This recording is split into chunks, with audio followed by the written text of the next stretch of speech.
В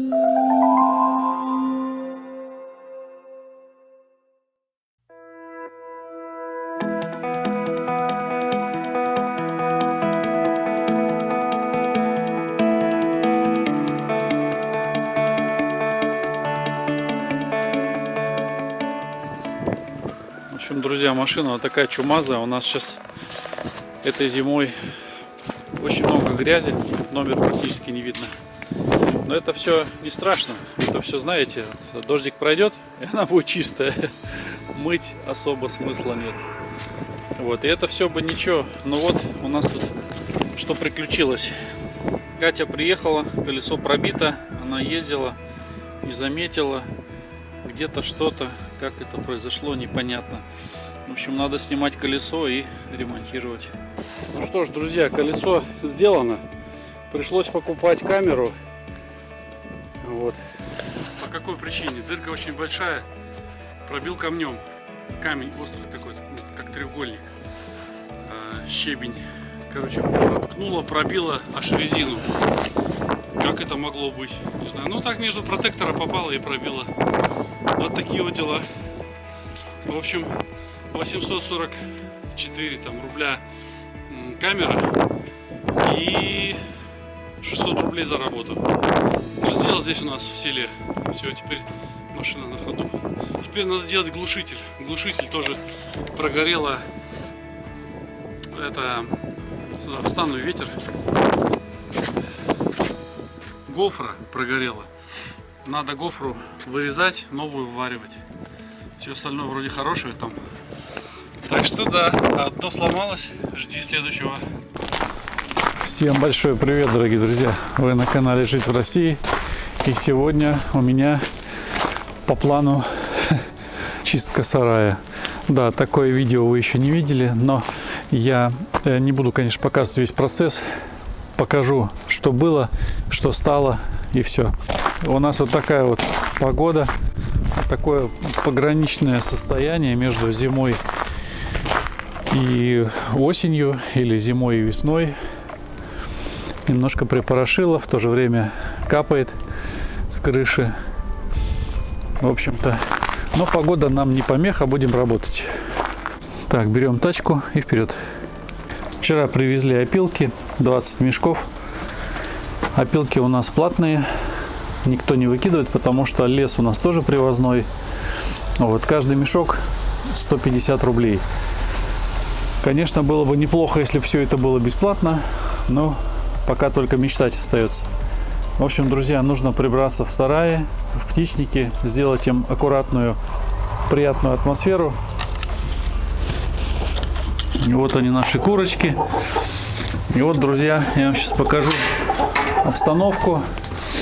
То есть здесь все, абсолютно все покрыто сейчас навозом. Почему? Потому что в данный момент я как это все делаю? Все засыпается соломой, она спрессовывается, потом запрессовывается, они топчут, они на нее какают, как говорится, и получается так, что все это сверху потом лежит таким пластом.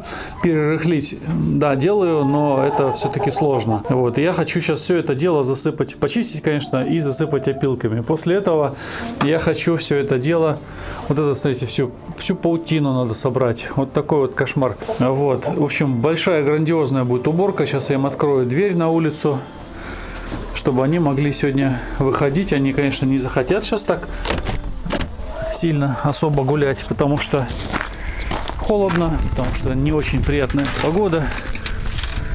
Но придется. Я думаю, сейчас я зайду с граблями, и они, пыль полетела, и они начнут оттуда потихонечку выбегать у меня. Здесь тоже пока все примерзло. Смотрите, могу ходить свободно. Смотрите, аж пыль вылетает изнутри. Это где-то я прошел, или кто-то сейчас спрыгнул, и поднялась такая пыль. В общем, пора прибираться. По-моему, им уже нравится.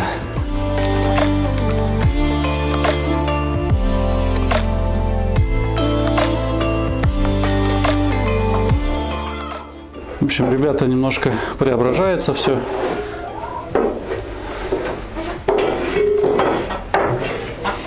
Не забыл вам показать, как у нас сейчас в птичьем царстве. у нас сейчас все вот так вот свежо, чистенько. И готово для новых какашек. В общем, все это дело здесь я посыпал бактериями. Ногами чуть переворошил, но в принципе, видите, вот курочки, они сами потом ходят здесь, роются в этом, перерыхляют все это. Вот. И вот такая теплая, полезная и ароматная подстилка. Это намного лучше, чем сено, потому что сено, как я уже сказал, они упрессовывают, они сразу на него испражняются, и оно просто здесь вот лежит потом плашмя, пластом таким. Вот. А еще что я сегодня хочу?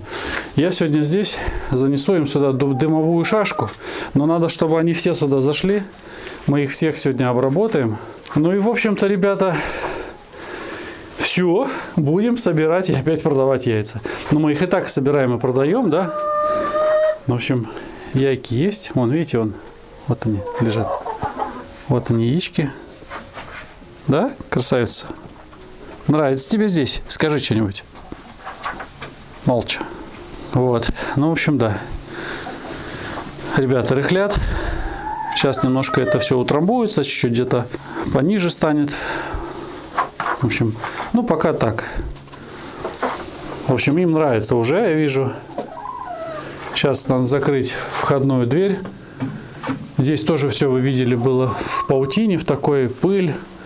Все это щеткой смел. На потолке смел. Здесь с крыши тоже смел. В общем, пыль, конечно. От этих вот курочек, от них большая пыль. Пух, вернее, пух. Это порода такая. И вы знаете, что я заметил? Ливенская ситцевая больше подвержена болезни.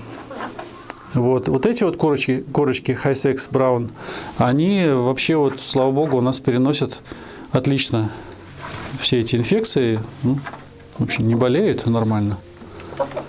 Такие, очень они добрее даже. Эти тоже, вот пока они не в гнезде, они хорошие, они не клюются, не нападают, ничего. Но если она в гнезде вот так вот, и ты начинаешь высовывать у нее, забирать яйцо, вот так, знаете, вот, ей уже не нравится, и она может клюнуть. Поэтому приходится вот так вот раз, прятать руку или одевать перчатки толстые. Потому что долбят, будь здоров, защищают свое наследство. У них, видимо, инстинкт более сильный. Ну, такие дела. Ну, это все, ребята. Сегодня будет вам полезная жидкость. Залью. Подымим сегодня. Сегодня будет дымная вечеринка, ребята. Классно.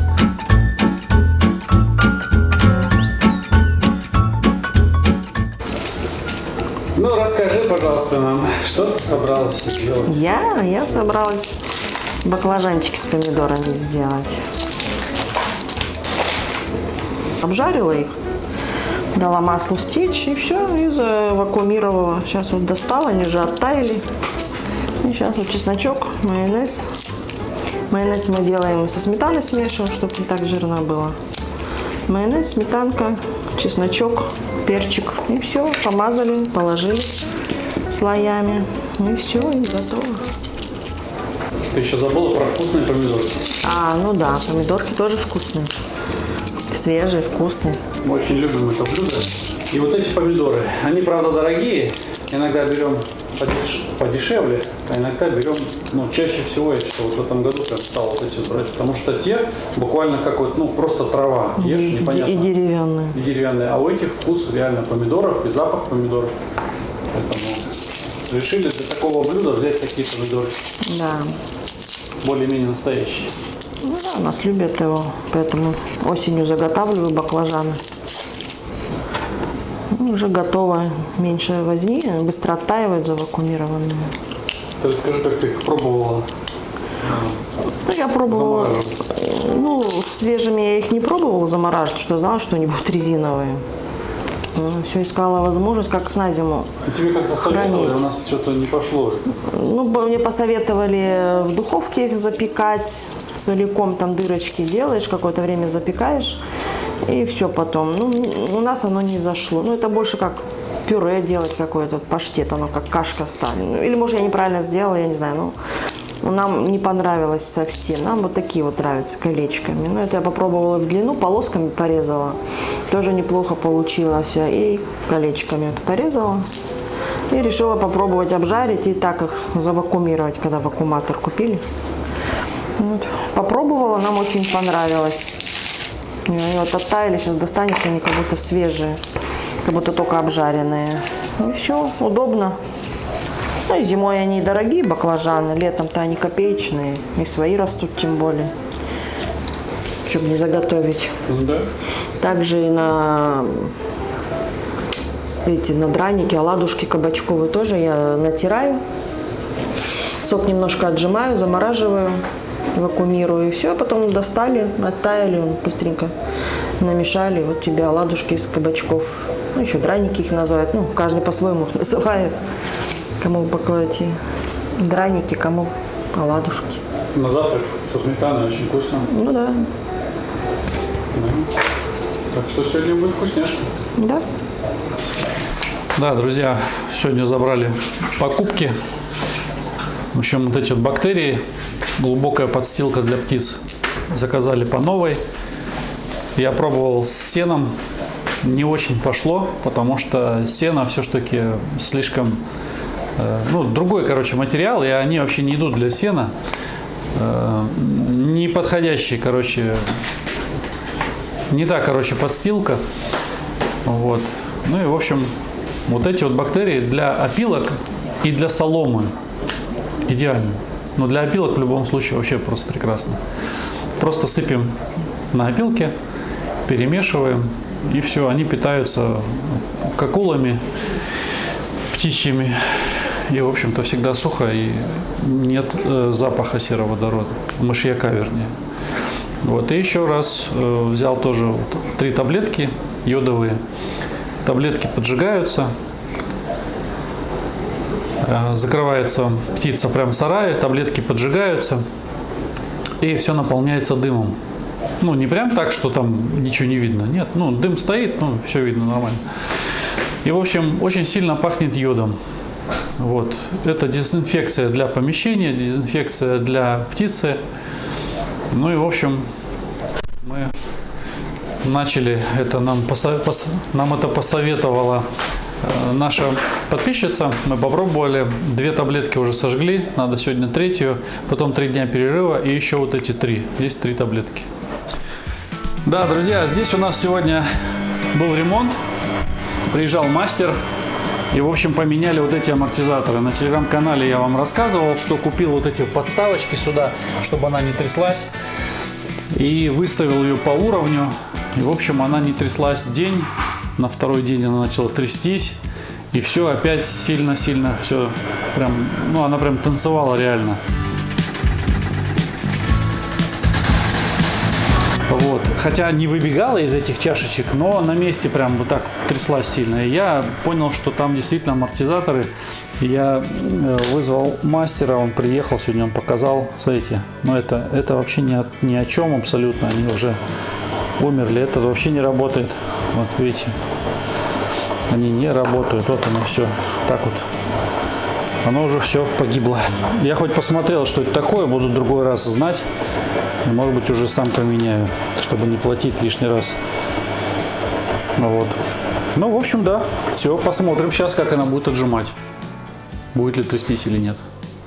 А то у нас обе машинки были вчера включены. Это сушилка для белья. Это-то спокойно, она там. А это прям вот такая вся красотка. И уже больше 20 лет этой машинке. Она старенькая. Но мастер посмотрел, сказал, говорит, она прослужит вам еще 20 лет запросто. Только вот менять все вот эти расходники. Вот. Это еще из Германии мы привезли. Она у нас с тех пор работает. Представляете себе, дизайн видите, да, это такой был раньше дизайн. Сейчас такие вот более современные уже делаются там. Больше электроники напичкано. Вы знаете, она работает, какая разница. Даже проще, понятно, по вот этим кнопочкам пим-пим, температуру выставил. 95, 60, 40, 30, все, пам-пам-пам, обороты там выставляешь. Все, там значит, полоскание, там, что такое, я уж не знаю, все эти программы, Катин, там все. Вот, и материал какой. И все, в принципе, раз на пуск ее все, можно на паузу также. Ну, обычно все, до 6 килограмм она. В общем, машинка классная. И будет еще работать, я надеюсь. В общем, да, вот эти вот запчасти, они еще были из Германии. Они проработали 20 лет, ребята. Пришло время менять. Посмотрим, насколько хватит новых амортизаторов. Вот как оно все, да? Да. Ну да, видно в разрезе, они хоть как помидоры смотрятся. Красные, красивые.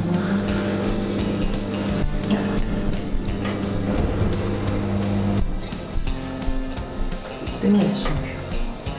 Ты смущал? А что тебя смущал? Камеру включил. Так она не на тебя направлена. Руки. Это с майонезом вот это все, да? Так, это надо опробовать. Надо кусочек хлеба и попробовать надо, да? Давай, пробуем.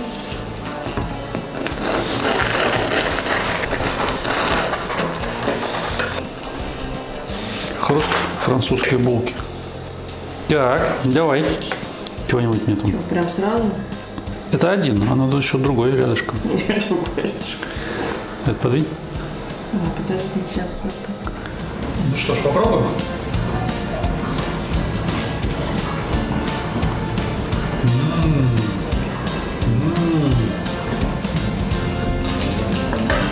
Вкусно? Вот сюда, вот сюда наложи, пожалуйста, чтобы не видно было хлеба. И я пойду.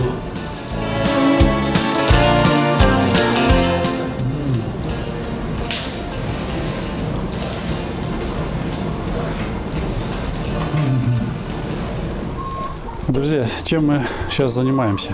Мы дезинфицируем помещение в курятнике вместе с курочками, так как написано в инструкции. Таблетка поджигается, появляется дым. 2-3 часа положено этот дым подержать в помещении, и потом открывается, все проветривается и все. Сейчас покажу вам, как все это происходит. Ага, бегут, думают, что-то вкусное будет. Сейчас пока нет.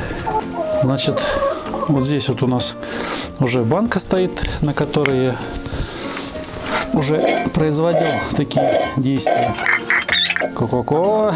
Значит, вот такие вот таблетки покажу вам сейчас. Вот так вот выглядит таблетка, как шайба в детском хоккее. Так, спички.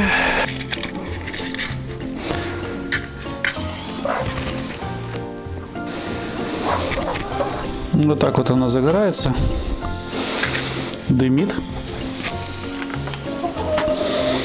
Так, а мне сейчас нужно будет покинуть помещение в спешном порядке.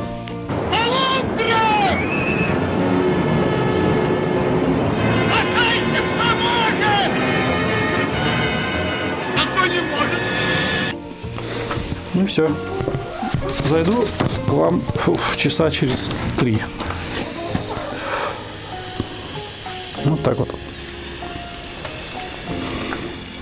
Такие дела.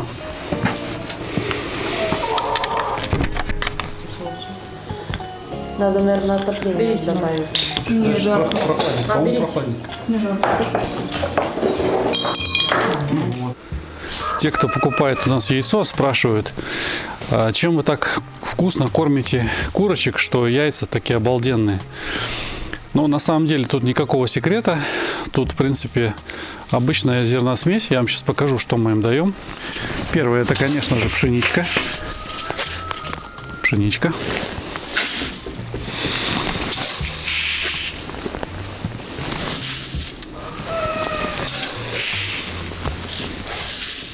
Так. Следующее. Это немного овса. Немного, потому что они его сильно не любят. Овес. Дальше. Ячмень.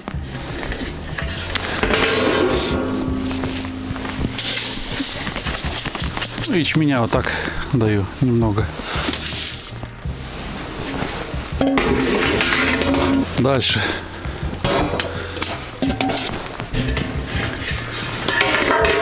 Кукурузка.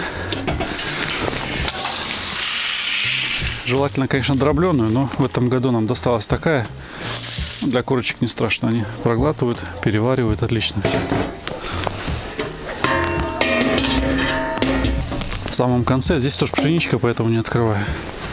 Там в бочке пшеница у нас. И вот такой комбикорм. Вот такой комбикорм. Один ковшик. Этого достаточно. Далее, друзья, мясо, костная мука. Не всегда, но периодически. Все это дело размешиваем.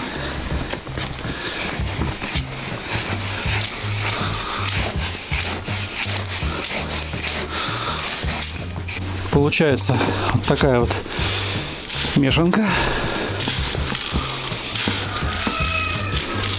Вот такой вот такая вкусная смесь получается. Все этого в принципе им достаточно, но это еще не все, друзья. Еще периодически мы их радуем вкусняшками, вот такими тортиками. Все, что остается со стола, соломка, в данном случае кукуруза, ну вообще все, что со стола остается, все это идет в ход. Это вот сейчас для них будет большая радость. Ну и вот вы видите, там сырнички остались, не доели. Курочки все это любят.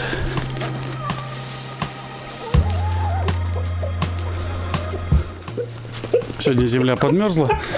Я решил немножко их выпустить наружу.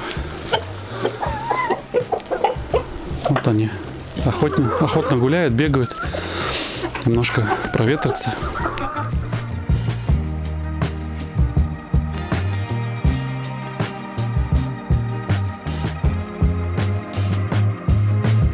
Ну, пока вот 20 штучек насобирал. Сейчас, пока мы проводим им профилактику, эти яйца будут использоваться только на технические нужды, так сказать. То есть это можно кормить животных, можно им же сварить, раскрошить и скормить. Вот. Так что, да, красавица. Клювик чистит. Еще, друзья, такой вопрос задают мне уже не первый раз. Почему мы не заведем себе козочку? Дело в том, что, несмотря на то, что у нас вот такой вот вроде бы участок, и как бы место с одной стороны позволяет, но вы понимаете, тут причины две. Во-первых, здесь держать козочку нельзя, она съест весь молодой сад, все, что мы посадили. Это первая причина. Вторая причина, а если ее где-то выгуливать, то, ну, у нас как бы такое село еще, знаете, оно довольно-таки цивилизованное. Чтобы кто-то ходил с козой по селу, я такого не видел, как бы будет выглядеть немножко кричаще. И вести ту же самую козу, допустим, ее пришлось бы, ну, довольно далеко. Тут за поселок выйти километра 3 надо пройти, то есть с козой вот идти туда, потом обратно, то есть где-то ее там оставлять далеко от дома, это не самый лучший вариант, поэтому, ну, как бы вот такая вот причина. И еще причина, что-то глаз слезится сегодня, аллергия, что ли, не пойму, уже закопал. И еще причина в том, что просто-напросто негде даже держать ее. У нас всего лишь птичник, с птицами держать ее негде. Но даже если было бы где держать, ее просто негде пасти. А постоянно ее держать на сене, ей же нужны ветки обязательно какие-то. То есть это где-то ходить, искать, рубить, таскать оттуда. Ну, это не особо такой вариант, как бы это...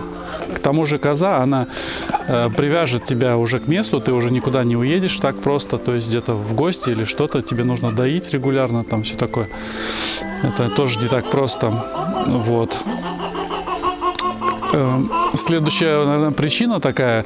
Козье молоко пью только я. Столько я его не выпью в день. Я беру литр, но мне хватает, я, допустим, попил, мне хватает его, ну, может хватить и на неделю, потом только захочу опять. То есть вот так вот, как бы я не особо я там его пью. Коровье молоко я не пью вообще уже несколько лет, у меня непереносимость лактозы. А это молоко козье я пить могу, но как-то так вот, что мне хватает, то есть литра на несколько дней даже вот так вот. Я могу выпить литр, и мне хватит на месяц, то есть вот так вот как бы. То есть это молоко, ну потом надо будет куда-то продавать опять же. Ну вот такие вот причины. То есть у нас не вариант просто. Если было бы соток 60, еще кусочек леса и сарай отдельный для козы. И возможность такая, чтобы, ну, чтобы все это молоко пили. Опять же, ну можно, конечно, там на творог, на все это. Но это с козы, с козьего молока тоже не каждый будет. Вот. Поэтому нет, у нас козочка, наверное, нет, не вариант. Вот. Птица нравится. Птицу держим. Но испугались, бахнуло. Что-то там. И они дернулись, притихли. Вот. Поэтому, да, только птица пока. И пока этого достаточно. Птички нас радуют. Да. Да, красотка. Ну. Вот они уже вроде бы земля подмороженная, а лапки у них уже черные. В грязи все, поналипла грязь. Вот что делает, а? Вот что Петя делает. А? Эх, Петя, да слезь ты с нее, она ж такая маленькая. У нее другая порода совсем, у этой курочки. Она маленькая, хрупкая, это здоровый ливенский. Как он смотрит на кошку. Кошка сидит, Сонька умывается. Сонька где только слышит голос, ну сразу туда идет. Чтобы скорлупа была прочной, обязательно даем ракушку.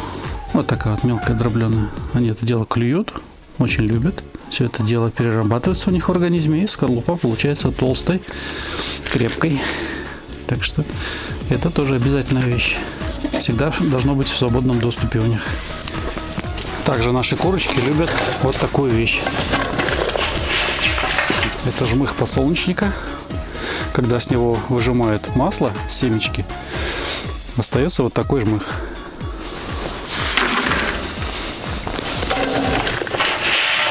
Очень любят его они. Очень вкусно пахнет халвой. Вот. И, вы знаете, очень хорошо несутся от него. Вот это, знаете, что мне напоминает? Вот это вот. Кусочки черепицы немецкой. Когда мы в Калининграде что-нибудь где-нибудь там копали, бывало землю, находили кусочки черепицы. Очень напоминает. Вот так. Все. Это мы сейчас зальем водой. Оно постоит, превратится в кашу. И потом кашку им выкладываю, и все. Недавно на нашем телеграм-канале мы обсуждали такой интересный вопрос. Комментарий был под одним из видео. Значит, что Наташе исполнилось 19 лет. И кто-то написал такой комментарий: через день ваши девочки уедут в Германию. Вообще нам такое пишут уже 13 лет. Мы 13 лет в России. Очень забавно это слышать, вообще читать такое. И 13 лет некоторые люди все мечтают, чтобы мы уехали. И они бы наконец выдохнули, что их надежды оправдались. Что на самом деле мы уехали, и в России на самом деле плохо. То есть надежда-то вот на что в России плохо.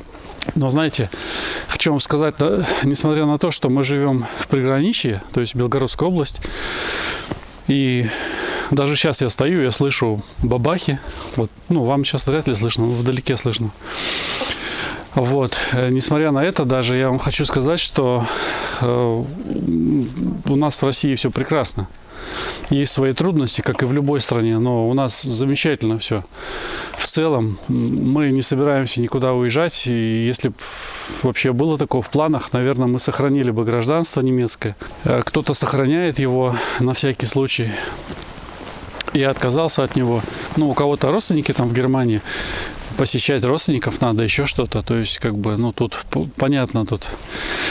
Вот, ну, кто-то, может быть, действительно реально думает, а вдруг не сложится и уедет назад.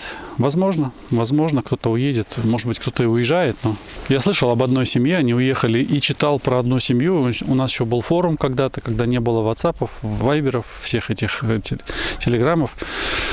Был форум такой, назывался «Назад в Россию, погостили и хватит». Так вот, там у нас был один человек, который уехал и вернулся через короткое время. Сказал, что очень все бедно, не на что детям даже бананов купить. И уехал назад. Вот, поэтому я вам честно говорю, что да, такие случаи бывают, но я о них слышу вообще крайне редко, что кто-то уезжает. Ну, даже если уезжает, ну, что тут в этом такого? Ну, не осилил человек, может, не понравилось просто даже банально, да. Может быть, финансы как-то подвели, еще какие-то надежды были, что-то не получилось. Но это жизнь, поэтому тут ничего такого нет, если кто-то вернулся. Но кто-то мечтает, чтобы мы вернулись. Ребята, мы возвращаться не собираемся. И не дай бог туда возвращаться. Почему? Потому что, да, даже писали, я говорил, что мы не вернемся. Кто-то такой комментарий писал, да, наверное, что-то натворили, что теперь уже не могут вернуться или еще что-то. Вы знаете, что я натворил? Я завел канал «Жить в России». И теперь этот канал, конечно же, может быть использован против меня, поэтому я даже в гости туда не хочу. Кто его знает, как это сейчас, знаете, в нынешних политических реалиях, как это могут расценить.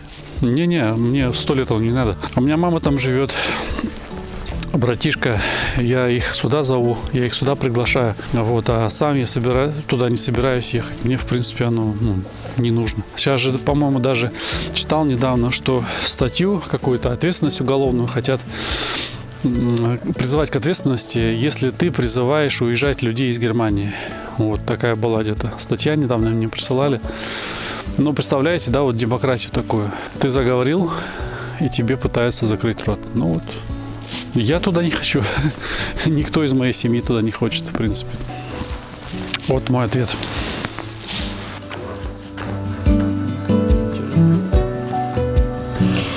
Сегодня решили сделать штрудели.